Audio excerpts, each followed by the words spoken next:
All right, everybody. Good morning. Happy Thursday. It is game day here. The Seattle Seahawks play the Cardinals tonight.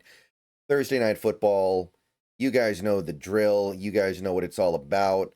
Usually I like to get the preview videos out the day before the game, but it didn't make sense to do that this week because it was already such a short week, and I can't really make a preview video without knowing the injury statuses, so I needed to at least wait for that. But we're going to go ahead and go here. Kickoff is in a little bit more than 8 hours, and we're going to have a very busy night for sure. So real quick, let me just say, after this game is over, within like 5 minutes of the game ending, I'm going to go live on the Bleacher Report. I'm going to put a stream up there, and we're going to stream for about a half an hour to talk about whatever happens tonight. And then I'm going to record my YouTube video. I'm going to post that on YouTube. And that will probably take about half an hour to put together and upload. And then I'm going to let that sit up for a while. And then I'm going to go live on YouTube. This is going to be pretty late, so if you can't make it, I understand. But I do plan on doing a post-game stream on YouTube tonight. And then the next morning, we're going to do a follow-up video based on whatever it is we see out there tonight on YouTube, and also a recap video on Bleacher Report. So it's going to be packed. These next 24 hours going to be full of content regarding this game. I may do one video later this afternoon, talking about something else to do with the Seahawks, but it's going to be all eyes on this one. And quite simply, looking at this game, I feel like, much like that Niners game in week 1, which I know we lost. I know we ended up losing that game, but much like the way I felt going into that game, it's the way I feel going into this game. With the way things have set up, there is no excuse. And there is so much going on with that Arizona team right now that you should be able to take advantage of. That if we do not win this game, it's going to be hard for me to take this Seahawks team seriously as anything other than a slightly above average squad. And I know that seems like a drastic thing to say after what happened the last 2 games, but I do think it's the reality of the situation. We're playing this Cardinals team that it just lost their starting running back for the year. They've got all kinds of injuries on the offensive line, the defensive line, the secondary. They are beat up right now. And they're coming off the short week, coming off a very, very difficult loss to San Fran, while Seattle had an easy game against New Orleans. So I need to see the win tonight. And I will say, I think that the crew is going to go out there and get it. I think the matchup favors them. I think that there's a lot of things that they can do against this particular iteration of the Cardinals, particularly with their defense, where you have such a limited quarterback. You have a quarterback that has so many limitations within his game that a guy like a Mike McDonald is going to have a really good understanding of how to take advantage of. And he doesn't have to work that hard to do it. You don't have to do a lot of blitzing. You don't have to do a lot of exotic stuff. You don't have to stack the box and dare him to beat you deep. You just have to play your normal, plain, basic defense, and good things are probably going to happen because he can't attack the middle of the field, because there are things going on right in front of him that he cannot see, because that's just the kind of quarterback that he is. And I think that that plays very well into Mike McDonald's strengths. Let me tell you guys about something that should play into your strengths if you are a football fan: Sleeper. Before I go any further, I want to tell you a little bit about my friends over at Sleeper. If you're not using the Sleeper app this year for daily fantasy football, you are missing out. Take a look on the left side of your screen. Look at all the great stuff you can pick on over there. Let's put together an entry for this weekend. Here is mine. I've got Bijan Robinson scoring an anytime touchdown. Atlanta's offense is due for a breakout after last week's tremendous disappointment, scoring 0 points. I got Micah Parsons getting at least half a sack against the Cowboys. How is he not going to get a sack in that game? It's a revenge game for him. I got Rome Odunze with at least 59 receiving yards. He's feeling it right now. He's going up against the Raiders. Think he's going to do well. And I got DK Metcalf after 2 relatively slow games, getting at least 51 yards. Pittsburgh's having trouble running the ball. Time for DK to bust a big play or two. Get on over to Sleeper, put together your entry, you can get a $100 match on your first deposit with promo code SBN. Terms and conditions apply. Back to the video. All right, welcome back. And yeah, I feel like it all starts there. I look at our defense, which has not radically changed from last year in personnel. If anything, things have gotten a little bit better, even though we're not getting M and Worry. But I feel like the defensive personnel is better. And I'm looking at the Cardinals' offense. What has changed there? Other than the fact that they don't have James Conner and their offensive line is injured.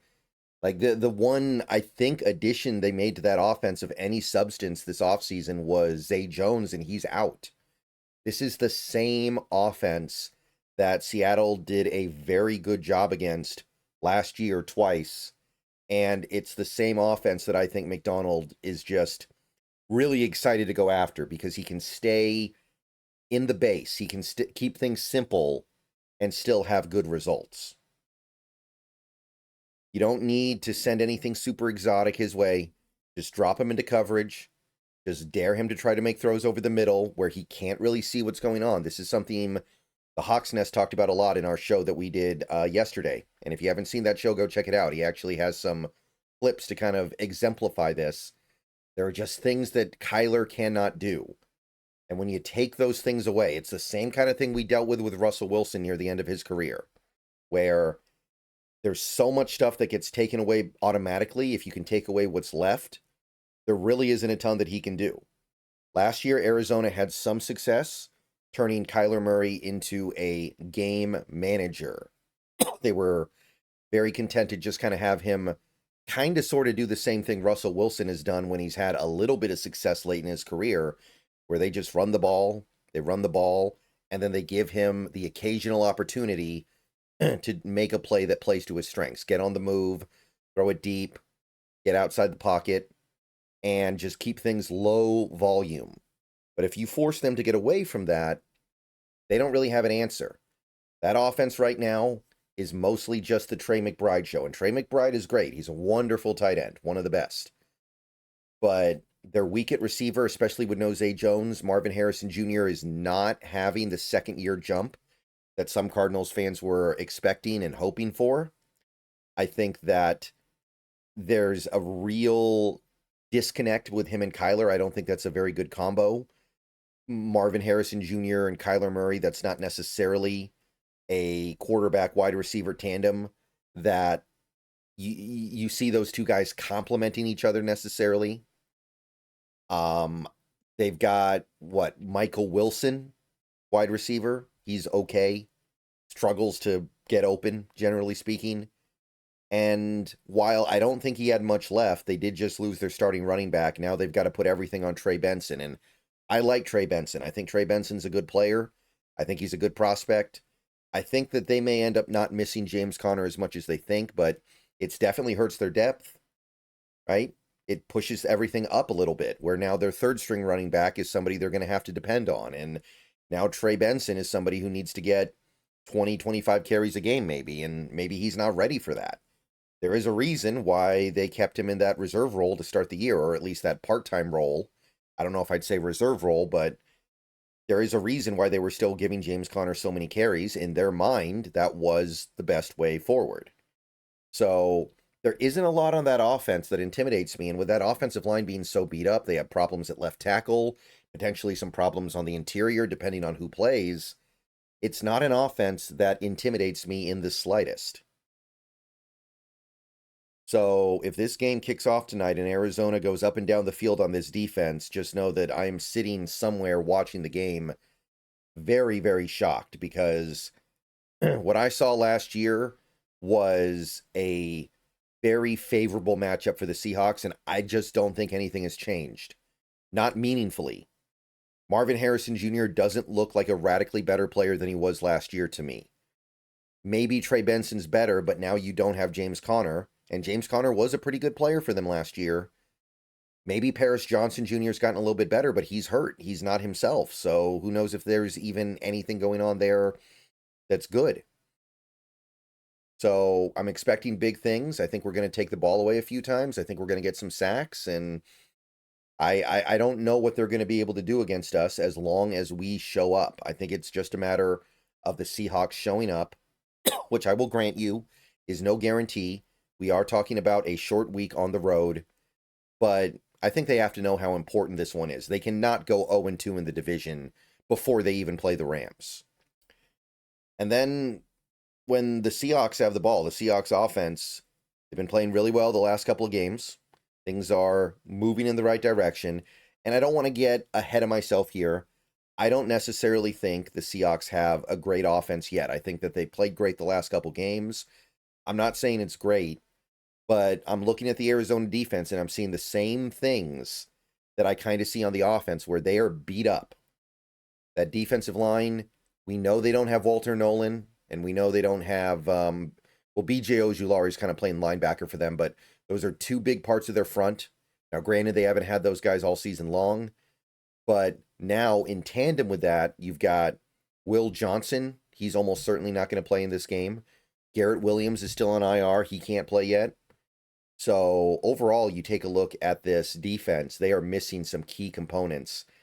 And don't get me wrong, it is a much better defense. This is the area of the team where they made real upgrades. They got a guy like a Josh Sweat. They got a guy like a Dalvin Tomlinson. They got a guy like it's almost like they got Darius Robinson because he basically was a complete non-factor last year. Although the flip side of that is, quite honestly, he's been kind of a non-factor so far this year. So I don't even know if that's a thing.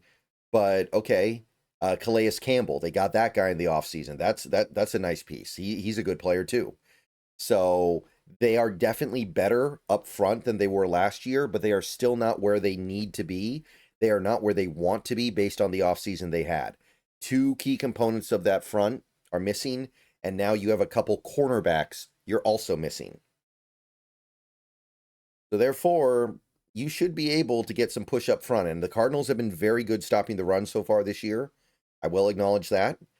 I don't know if this is a great matchup for our run game, but one thing that we are learning right now is that other teams, these defenses that we're playing so far, do not really respect JSN as a top receiver. The way they're playing the Seahawks, the way they're stacking the box, the way they're putting everything up near the line, they don't think JSN is a real threat as an outside receiver.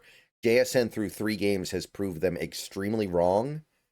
So I'm waiting for that team to come by and be like, you know what? We got to treat this differently. We've got to do things a little bit differently because JSN is that good, as it turns out.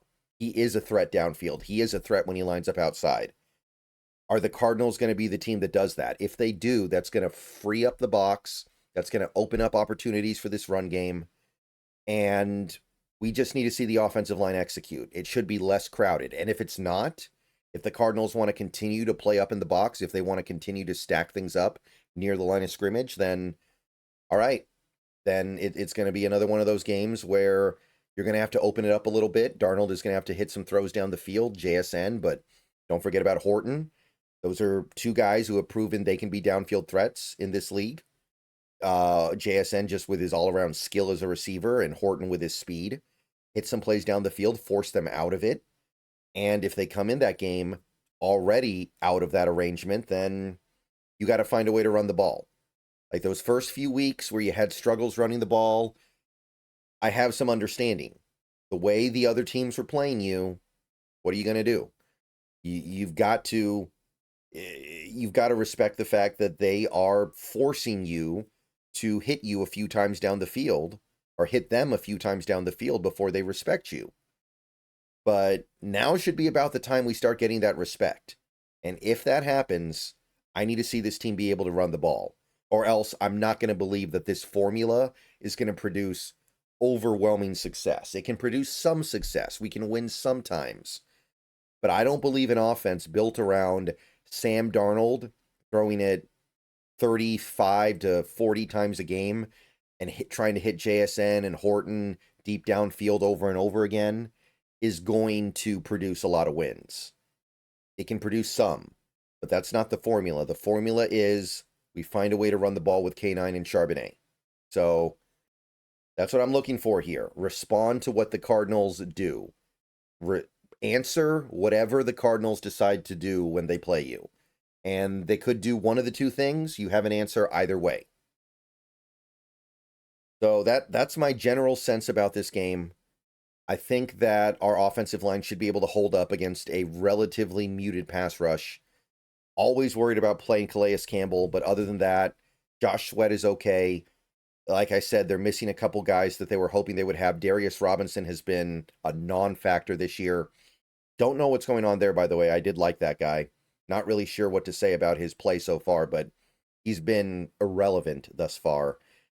And they're arguably missing their top two corners, depending on how you feel about Max Melton. No Will Johnson, that's big for them.